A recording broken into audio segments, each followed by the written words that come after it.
कुब्जा पुरुष गले के लागा, पूजी न मन की श्रद्धा। करत विचार जन्म गौखी से, तन राहत असाधा। जानी बुझी जो कपट करत है, तेहि असमंद न कोई। कहे कबीर तेहि मूढ़ को, भला कवन विधि होई। नमस्कार दोस्तों, मैं अविनाश दास रेशनल कबीर यूट्यूब चैनल में आप सबका हार्दिक स्वागत करता हूं। साथियों, यदि आप इस चैनल को सब्सक्राइब नहीं किए हैं तो सब्सक्राइब जरूर करें, शेयर करके अपने सभी मित्रों के पास सभी ग्रुपों में पहुंचा दें।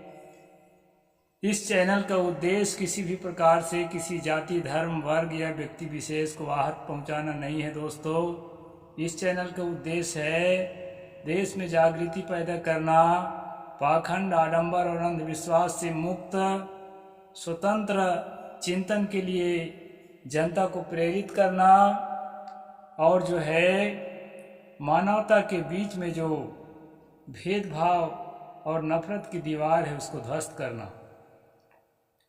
दोस्तों, आपको मालूम है कि सुबह का टाइम मैं ये कबीर और रामानंद पुस्तक पढ़कर आपको सुनाता हूँ, और अभी एक दो दिन जो है नहीं सुना पाया कार्य व्यस्तता के कारण। साथियों, मैं पहले जो पद बोला हूँ शुरू में उसका अर्थ कर देता हूँ संक्षेप में, फिर आगे हम किताब की ओर चलेंगे। सतगुरु ने कहा, कुब्जा पुरुष गले एक लागा, पूजी न मन की श्रद्धा। करत विचार जन्म गौखी से, ईतन रहत असाधा। एक जो है कुंवारी, कहना चाहिए युवती है, और उसका विवाह हुआ। और विवाह किससे हुआ? एक नपुंसक इंसान से हुआ, जो आजकल किन्नर जिसको बोलते हैं आप, किन्नर से उसका विवाह हो गया। और युवती बहुत हो गई परेशान,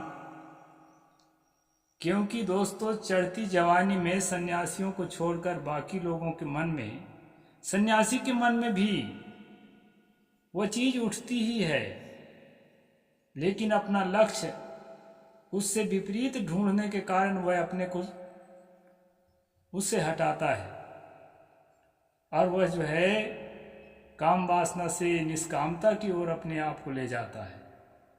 किसी भी पंथ का जो साधक होगा, ब्रह्मचारी होगा, त्यागी होगा, तपस्वी होगा, वो ऐसा करता है, मन को कन्वर्ट करता रहता है, दिशा बदलता रहता है। लेकिन दोस्तों, जो इस मार्ग में नहीं है, वैवाहिक जीवन जीता है, स्त्री हो या पुरुष, उसके अंदर एक पुरुष की कामना किस लिए जागती है, या पुरुष के अंदर स्त्री की कामना किस लिए जागती है? वासना तृप्ति के लिए, और दूसरा कोई कारण नहीं है। बाकी काम तो बिना पुरुष स्त्री के संबंध जोड़े भी अपने जीवन के सारे काम कर सकते हैं, हम रोजी रोटी काम कर सकते हैं, और जो है अच्छे से लोगों के साथ व्यवहार भी कर सकते हैं, अपने जीवन को अच्छा जी सकते हैं। लेकिन जो है आवश्यकता सिर्फ और सिर्फ वासना तृप्ति के लिए पुरुष को स्त्री की है और स्त्री को पुरुष की है। तो युवती को जब उस नपुंसक से, उस किन्नर से विवाह कर दिया गया, तो उसके दिल में क्या बीतता होगा आप अनुमान लगा सकते हैं। सतगुरु कबीर साहब कहते हैं, कुब्जा पुरुष गले एक लागा, पूजी न मन की श्रद्धा। उसके मन की जो श्रद्धा है उसकी पूर्ति नहीं हो रही है। सतगुरु ने कटाक्ष किया है ईश्वर पर। ये मनुष्यों का जो संबंध है करत विचार जन्म गौखी से ई तन रहत असाधा। ये शरीर में असाध्य रोग लग गया है, कभी नहीं मिटने वाला, और असाध्य है भी नहीं। हम लोगों ने तो मिटा दिया है। हमें कभी नहीं लगता कि कोई ब्रह्म मिलेगा, कि कोई ईश्वर मिलेगा। हमें पूरा भीतर से कॉन्फिडेंस जाग गया है कि ईश्वर उस वक्त कुछ नहीं होता। कोई ब्रह्म, कोई ईश्वर, कोई परमात्मा किसी को कभी नहीं मिलता, और न मिला है, न मिलेगा, होता ही नहीं है। यह ठोस जो है समझ हम लोगों के हो गई है। लेकिन जिसको यह ठोस समझ नहीं हुई है दोस्तों, सदगुरु कहते हैं करत विचार जन्म गोखी से, उसका जन्म जो है खिसकता चला जा रहा है, जीवन खिसकता चला जा रहा है, विचार करते करते, ईश्वर के नाम लेते लेते, पुकारते पुकारते। और कुछ लोग जो हैं हमारी बातों को सुन करके, समझ करके भी ईश्वर खोज रहे हैं, लिख रहे हैं पारक अपने नाम पर, तो कहे नहीं हम साहिब जी से जुड़े हैं ना।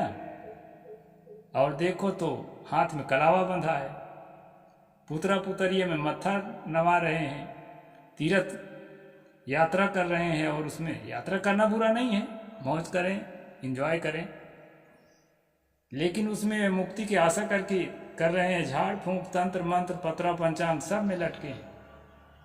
कहे भाई हम पारक सिद्धांत से जुड़े हैं साहिब जी से।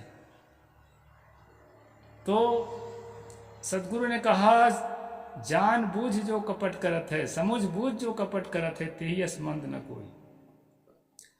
उसके जैसा मूर्ख तो, उसके जैसा गंवार तो दुनिया में कोई नहीं है, जो समझने के बाद भी ना समझी काम करता है। संतों ने समझा दिया कि मांस मदिरा मत खाओ, नशा पाती मत करो, इसके बाद भी जो है अरे मन नहीं माने साहेब कहकर मन नहीं माने, इसके बाद भी जो है अपने खान पान को खराब रखते हैं। संतों ने समझा दिया कि पड़ोसियों से झगड़ा मत करो, आए दिन झगड़ा कर रहे हैं। परिवार में तालमेल बनाकर रखो, प्रेम से रहो, और परिवार में कलह करते हैं। इसी प्रकार संतों ने, पारखी संतों ने समझा दिया कि देवी देवता, ईश्वर परमात्मा, भूत भवानी, पत्रा पंचांग, लगन मुहूर्त, ये सब के सब मूर्खतापूर्ण कचरा है दिमाग का, इनको दिमाग से बाहर करो। फिर भी वो करते हैं। सदगुरु ने कहा समझ बूझ जो कपट करत है, तेहि असमंद न कोई। अपने गुरु के साथ कपट कर रहा है, गुरु की शिक्षाओं से भी सत्य के साथ कपट कर रहा है। गुरु तो झूठ भी बोल सकता है, सही ज्ञान नहीं है तो। सत्य को समझने के बाद सत्य के साथ छल कपट कर रहे हो। समझ बूझ जो कपट करत है, तेहि असमंद न कोई। कहे कबीर तेहि मोर को भला कौन भी धोई। ऐसे मूर्ख की भलाई कैसे हो सकती है। साथियों, ईश्वर को मानने वाले लोग यह दावा करते हैं कि एक ही ईश्वर है और हम सब उसी के अंश हैं, उसी के संतान हैं। लेकिन यहाँ रहने वाले लोगों के साथ डिस्क्रिमिनेशन जो करते हैं, भेदभाव जो करते हैं, उस समय भूल जाते हैं कि यह भी उसी की संतान है और मैं भी उसी की संतान हूँ। मैं नहीं कहता, ईश्वर को मानने वालों के लिए मैं कहता हूँ। और जो लोग एको ब्रह्म द्वितीयो नास्ति कहते हैं कि एक ब्रह्म के अलावा सर्व खलविदम ब्रह्म, एक ब्रह्म के अलावा कुछ है ही नहीं, जो कुछ भी है सब ब्रह्म ही है, उसी के सब पार्ट्स हैं। ऐसा कहने वाला आदमी की आंख में भी जो है, एक आदमी दलित दिखता है, दूसरा आदमी ब्राह्मण दिखता है, तीसरा आदमी कुछ और दिखता है। और दिखता है तो दिखने दो, लेकिन साथ साथ घृणा का पात्र भी दिखता है, घृणा का पात्र दिखने लगता है। तो ये ब्रह्म या ईश्वर जो है इतना मूर्ख है क्या कि जब सब कुछ संसार में दिया तो समता का भाव नहीं दे सका लोगों में, प्रेम का भाव नहीं दे सका लोगों में, जो हमें जगाना पड़ रहा है। दोस्तों, ईश्वर कहीं नहीं होता और वो कुछ भी किसी को नहीं दिया है। ईश्वर के नाम का प्रचार इसलिए किया गया है कि उसके नाम से अपने षड्यंत्रपूर्ण, साजिशपूर्ण बातों को आपके दिमाग में थोप सके और आपको जो है मानसिक रूप से जीवन भर और पीढ़ी दर पीढ़ी अपने अधीन बनाए रखने में सफल हो सकें। इसके लिए ईश्वर खोज की गई है। आज हम इसी संबंध में आगे पढ़ेंगे कि ये ब्रह्मवादियों ने किस तरह से ईश्वर के नाम से, ब्रह्म के नाम से, और ईश्वरवादियों ने किस तरह से।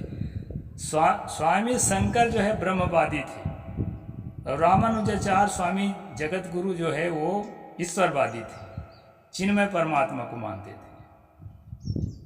तो जगत गुरु रामानुजाचार्य से श्री संप्रदाय पैदा हुआ है। मैं बहुत दिनों तक फॉलो करता रहा श्री संप्रदाय को, कबीर पंथ में, कबीर विचार में बाद में है, कबीर पंथी तो था ही, लेकिन मैं फॉलो करता था श्री संप्रदाय।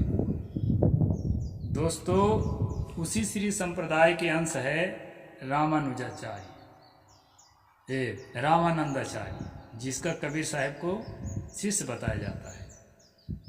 उसी संबंध में हम पढ़ रहे हैं। कल हमने पढ़ा था कि शूद्र यदि वेद को याद कर लिया हो तो उसकी हत्या कर दें, याद करने में लगा हो, रट रहा हो, जिह्वा से उच्चारण कर रहा हो तो जिह्वा काट दें, और यदि वेद के वाक्यों को सुन लिया हो तो उसके कान में खौलता हुआ तेल, रांगा या शीशा पिघलाकर भर दे। ये वाला जो सूत्र है उसको हमने कल पढ़ा था।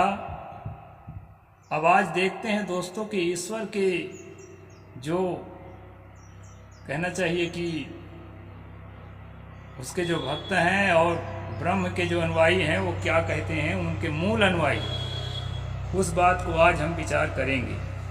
बादरायणों का भी वही मत, ब्रह्म ज्ञान की फिलॉसफी ने भी वर्ग स्वास्थ्य पर आधारित वर्ण व्यवस्था के नाम से शूद्रों किसी समय स्वतंत्र, फिर आर्य समाज, बहिष्कृत, पराजित दास, और तब कितनों ही बादरायणों की नसों में अपना खून तक दौड़ाने वालों के ऊपर होते शुद्ध सामाजिक अत्याचार को नरम करने की बात तो ही क्या उसे और पुष्ट किया है।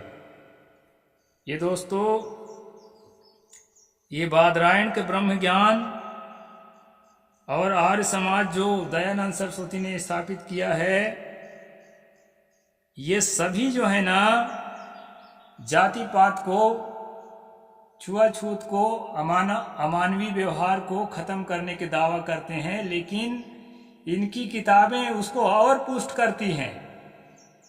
इस बात को लेखक यहाँ लिख रहे हैं, उसे और पुष्ट किया। बादरायण के ब्रह्म ज्ञान ने धर्म सूत्रकर्ता गौतम के कठोर आज्ञा को नरम करना तो अलग, उसे आदर्श वाक्य बनाया। अब बताइए, उसको नरम करना चाहिए, थोड़ा प्रोग्रेसिव माइंड रखना चाहिए, तक उसको और जो है और मजबूत बना रहे हैं भेदभाव को। शंकर के सारे अद्वैतवाद गौतम के इन क्रूर पंक्तियों को एक भी वज्राक्षर को विचलित करने की हिम्मत न की, थोड़ा भी उसको जो है नरम करने की कोशिश नहीं किया। रामानुज के गुरु तथा परदादा नगरदादा गुरु स्वयं अति शूद्र थे। मैं कल परसों आपको बताया था कि रामानुजाचार्य के जो परंपरा है, वैष्णव भागवत मत, भगवान भक्ति का एक परंपरा, उसकी शुरुआत जो है किससे हुई थी? वो जो है आलवार संतों से हुई थी। वो आलवार संत क्या होते थे? वो उत्तर भारत में जिसे हम लोग दलित कहते हैं, तो दलितों ने इसको शुरू किया, इस परंपरा को। ब्राह्मणों का प्रवेश हुआ और स्वामी रामानुजाचार्य भी ब्राह्मण थे। उन्होंने इतना भयंकर छुआछूत और भेदभाव को उसमें भर दिया कि आपके जो परंपरा, जो आपने भगवान भक्ति की परंपरा खोली थी, वो परंपरा के ठीक विपरीत हो गया कि वहाँ जिस शूद्र ने, जिस अति शूद्र ने, जिस दलितों ने उस परंपरा की शुरुआत की, उन्हीं को वहाँ घुसना मुश्किल हो गया। ये है दोस्तों ब्राह्मणों का काम और ईश्वर का काम। तो भी वेदांत भाष्य करते वक्त वह धर्म सूत्रकार गौतम बादरायण और शंकर से भी आगे रहने की कोशिश करते हैं। रामानुजाचार्य शंकराचार्य से, बादरायण से और शंकराचार्य से भी आगे जाने की कोशिश कर रहे हैं छुआछूत को बढ़ावा देने में। शूद्र को अधिकार नहीं। इस प्रकरण के अंतिम सूत्र पर उनका भाष्य 3 सवा 3 पंक्तियों से समाप्त होता है, किंतु उनके बाद 52 पंक्तियों के एक लच्छेदार व्याख्यान में रामानुज ने उसे वर्ण व्यवस्था विरोधी आदि बतलाकर शंकर के दर्शन मायावाद पर आक्षेप करते हुए अपने विशिष्टाद्वैतवाद दर्शन के द्वारा वास्तविक शूद्रा अनाधिकरण सिद्ध किया।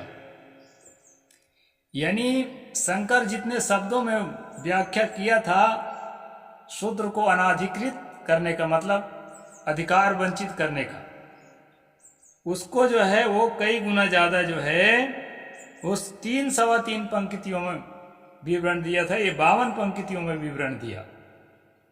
अब बताइए, शंकर से कई कदम आगे बढ़ गए रामानुज। तो यहां पर बताया है, हाँ,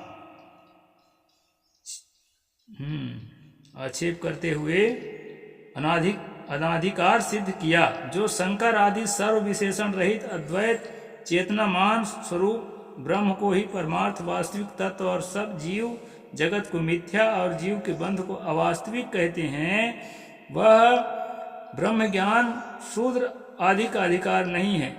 यानी सारा संसार अवास्तविक है, संसार है ही नहीं, जगत मिथ्या ब्रह्म सत्यम, ये जो शंकराचार्य ने कहा वह भी जो है मान रहा है कि जाति होती है, छोटी बड़ी, ऊंच नीच, छूत अछूत।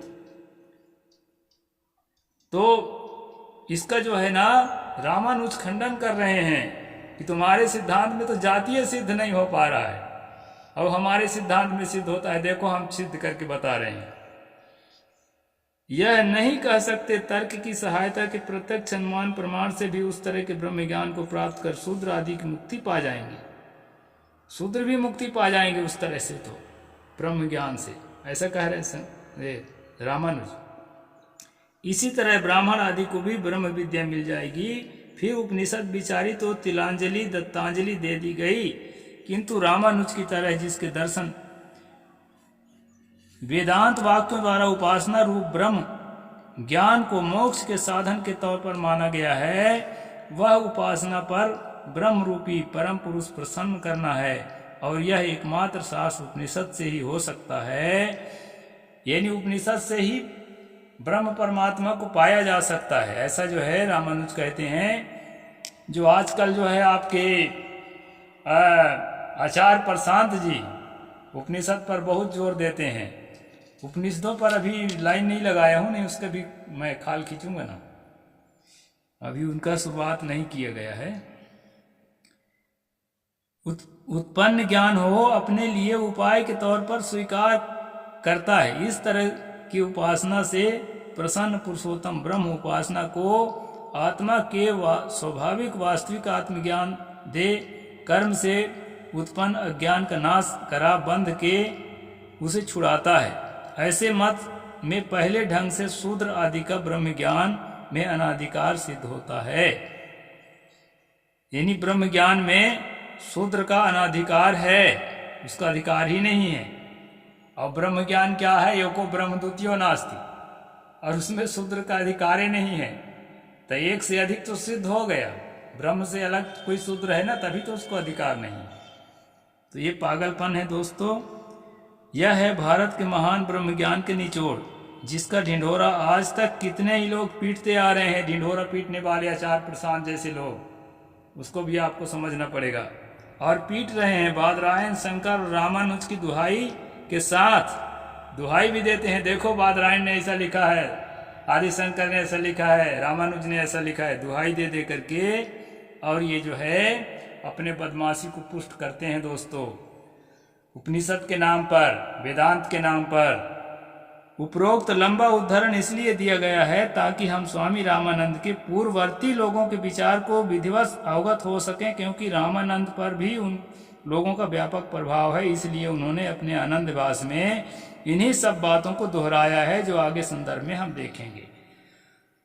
स्वामी रामानंद ने आनंद भाष्य जो लिखा, उसमें ये जो बातें जो अभी हम पढ़ रहे हैं शंकर की और रामानुज की, बादरायण की, इसमें जो भेदभावपूर्ण बातें हैं उन सभी बातों को रामानंद ने अपने आनंद भाष्य में दोहराया है और स्वीकार किया है, जिसको इस चीज के ठीक विपरीत सदगुरु कबीर साहेब हैं उनका गुरु बताया जाता है। गुरु से शिष्य कुछ सीखता है। इसलिए दोस्तों बारीकी से हम पढ़ते चल रहे हैं कबीर और रामानंद। तो मैं शुरू में कहा था कि ईश्वर उस पर कुछ नहीं होता है। ईश्वर को एक मोहरा बना करके, ईश्वर को एक साधन बना करके और अपनी बदमाशी को, अपने साजिश को थोप रहे हैं। दोस्तों कुछ ब्रह्म ज्ञान की जरूरत नहीं है। जो भी जगत है प्रत्यक्ष दिख रहा है।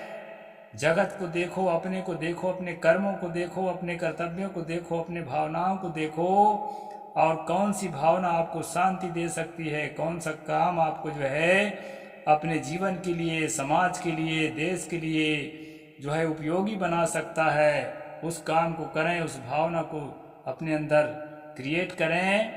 वही परमार्थ है और वही जो है स्पिरिचुअलिटी है। सब कोई रेशनल बने दोस्तों। और ये धर्म जो अफीम का गोला है, इसको जो है अपने दिमाग में जो कचरा के रूप में रखा हुआ है, अपने दिमाग से बाहर करें और सब कोई रेशनल बने। साहिब बंदगी। जय भीम, जय जोहार, जय भारत।